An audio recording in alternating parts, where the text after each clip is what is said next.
Well, welcome again this morning. Thank you all for coming out on a lovely but chilly day. What I want to talk about this morning, I want to start with the reading here. This is a selection from the verses on the perfection of wisdom. Prajna Paramita Ratna Guna Samcharya Gata, the verse form of the sutra on the perfection of wisdom in 8,000 lines. This is kind of a big sister sutra to the Heart Sutra that we chanted here earlier. It's in kind of the same family of texts. This is from the translation by Edward Kahns, and he labels this section the basic teaching. So this is kind of the fundamental part of this text. So if you would please put your hands together and Hapchan. No wisdom can we get hold of, no highest perfection, no bodhisattva, no thought of enlightenment either. When told of this, if not bewildered and in no way anxious, a bodhisattva courses in the well-gone's wisdom. In form and feeling, will, perception, and awareness, nowhere in them they find a place to rest on. Without a home they wander, dharmas never hold them, nor do they grasp at them. The jina's bodhi they are bound to gain. The wanderer Shrenika in his gnosis of truth could find no basis, though the skandhas had not been undone. Just so the bodhisattva, when he comprehends the dharmas as he should, does not retire into blessed rest. In wisdom then he dwells. What is this wisdom? Whose and whence, he queries. And then he finds that all these dharmas are entirely empty. Uncowed and fearless in the face of that discovery, not far from Bodhi is that Bodhi being then, to course in the skandhas, in form, in feeling, in perception, will, and so on, and fail to consider them wisely, or to imagine these skandhas as being empty, means to course in the sign, the track of non-production ignored.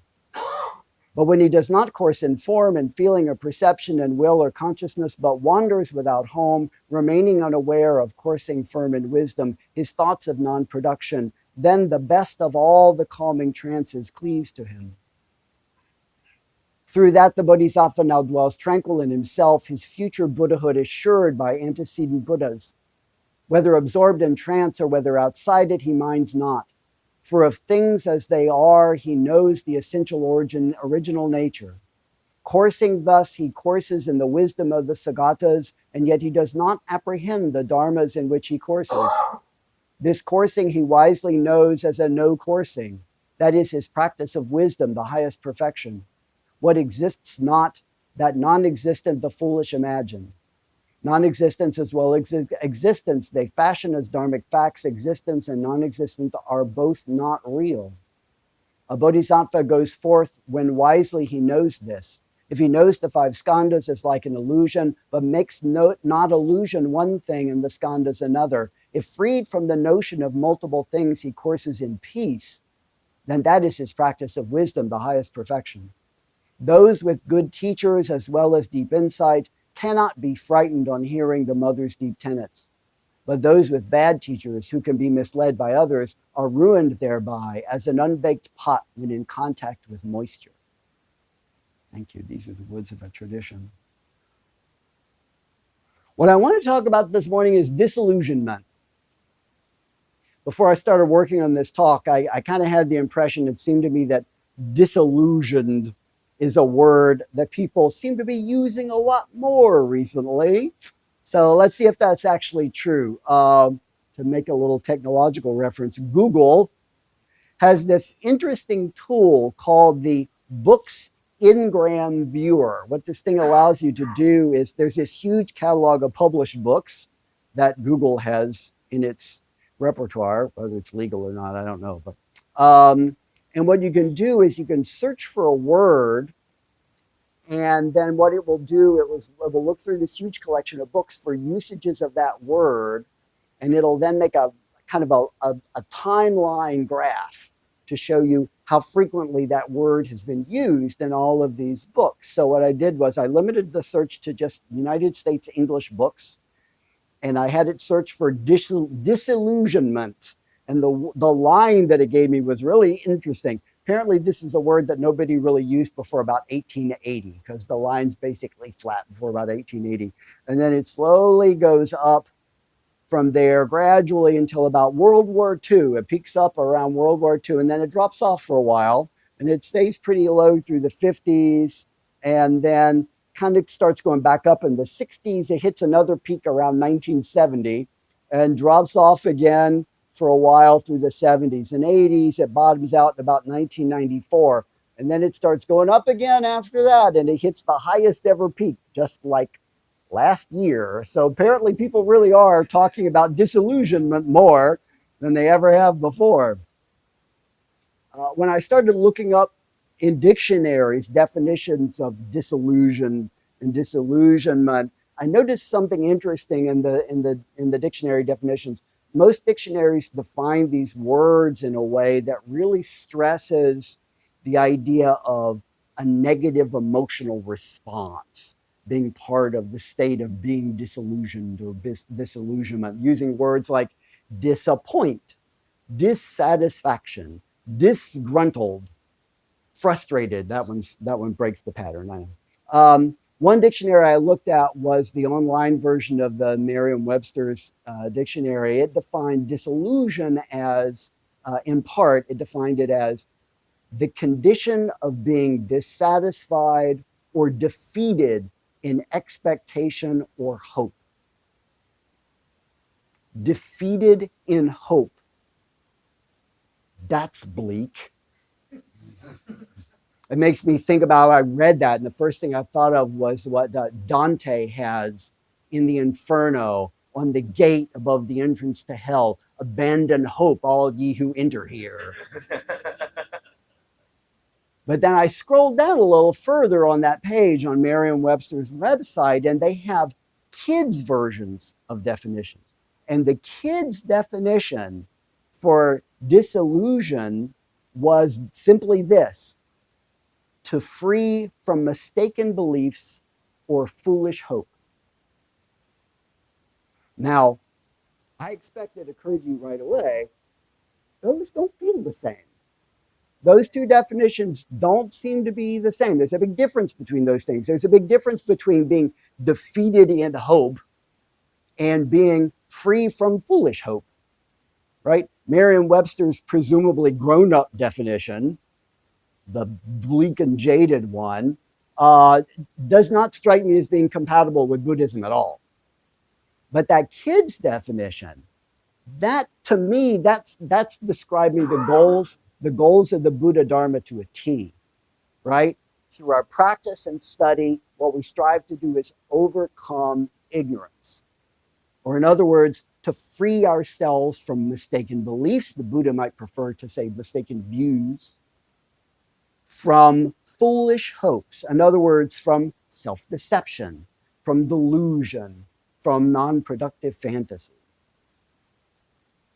I've mentioned in previous times that I've been here. For those who, I probably should have said earlier who I'm the student of Heido Im's. I'm the Dharma teacher for the Belmont Zen Center, which is about 5 hours away in Ohio, down near Wheeling, West Virginia. So I get up here whenever I can. And I've mentioned in previous visits up here during Dharma talks that on my cell phone, I have in the notes, I have this running tally of ideas for Dharma talks. And I'm constantly adding things and then taking things off, and got this list. And this one's been on my list for a long time because the inspiration for this came from a book. I read a book several years ago now. So the inspiration from this talk comes from the very last chapter on Prajna Paramita, the perfection of wisdom, in a book called The Six Perfections, Buddhism and the Cultivation of Character, which was written by a guy named Dale Wright. And I want to quote from that book now. He wrote, "Wisdom is the ability to face the truth of not," no, let me start that over again. "Wisdom is the ability to face the truth and not be unnerved or frightened. It is the capacity to be disillusioned but not disheartened." I'm going to read that sentence again. It is the capacity to be disillusioned but not disheartened.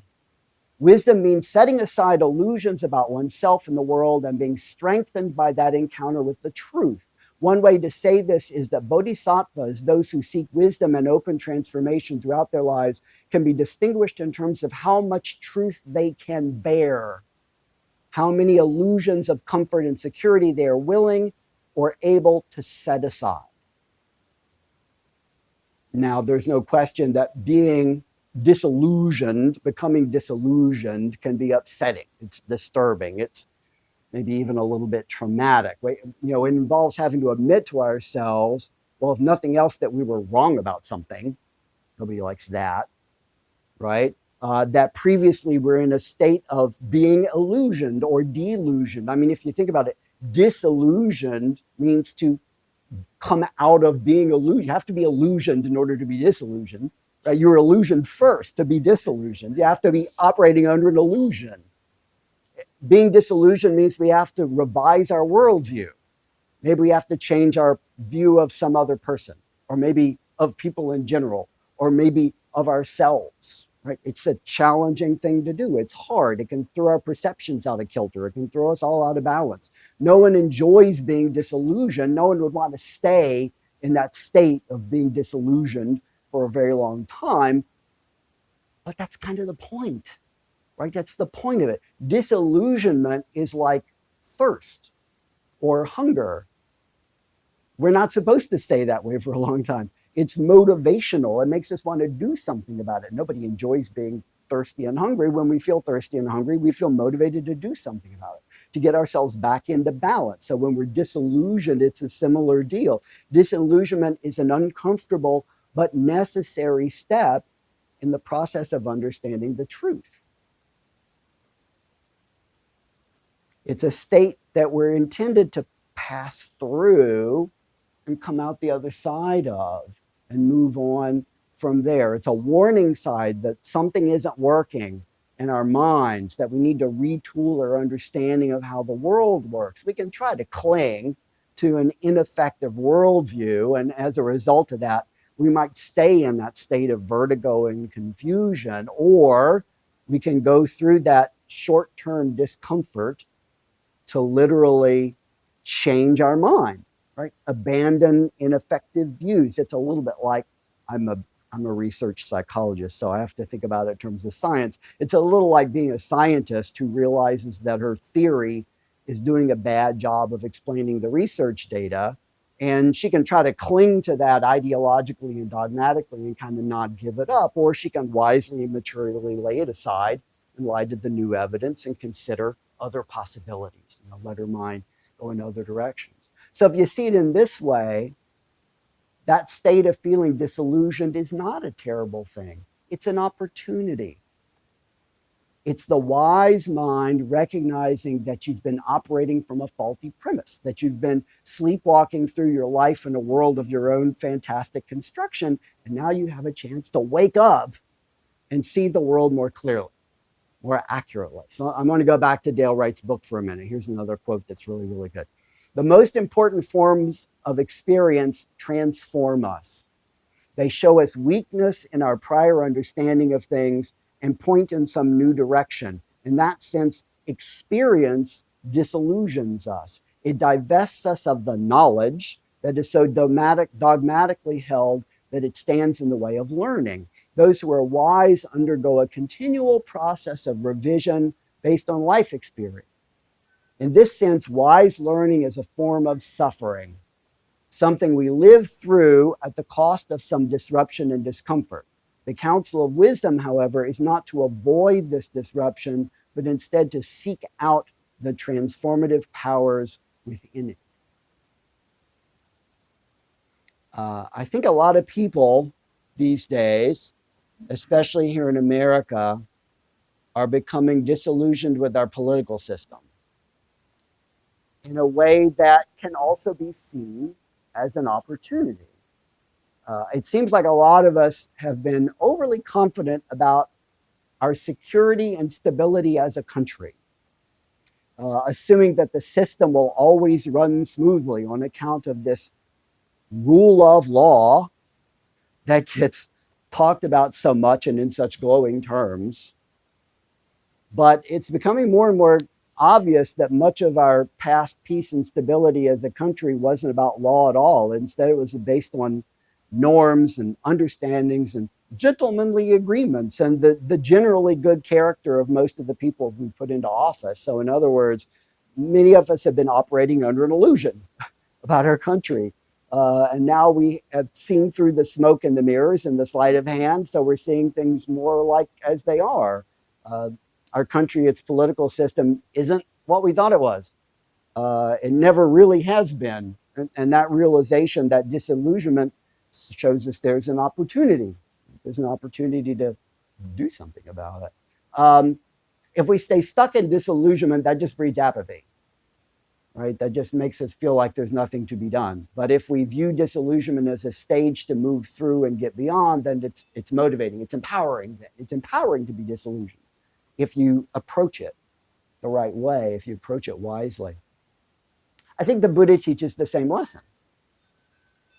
The world you think you live in, to borrow from Willy Wonka, is a world of pure imagination, real but misconceived, misconstrued. This self you think you are is a fiction. It's a concoction. It's a temporary scaffold made from quickly expiring parts. This mind you're so enamored with, it's just a flash that exists for only this instant, and then it's never the same again. It's still there, but it's never the same again. Since it's all illusion, you should be disillusioned with all of it. Disillusioned, as Dale Wright notes, but not disheartened. Hope comes from disillusionment. Until we see through the illusion, we cannot hope because we perceive no reason to hope, no need for hope. Illusion doesn't mean unreal. Emptiness doesn't mean non-existence.